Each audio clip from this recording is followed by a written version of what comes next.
How to schedule a video upload on YouTube.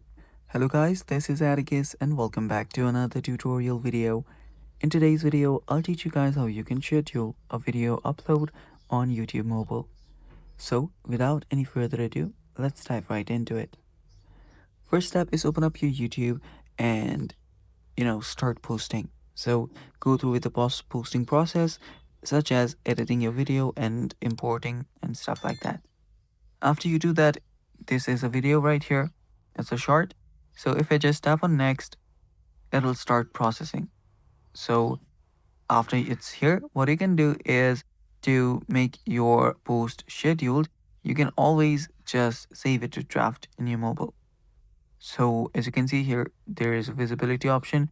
You can also select audience and stuff like that from here.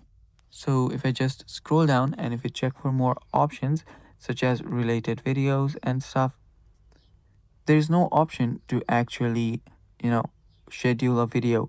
So on mobile, you cannot actually do that.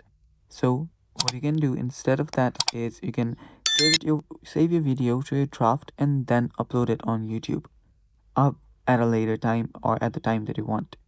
If you simply tap on upload, it'll directly just get uploaded. And yeah, that's the only way you can schedule a video on YouTube to upload is by saving it on draft and coming back to it later. And that's all for today's video. Thanks for watching. Stay tuned for more and bye bye.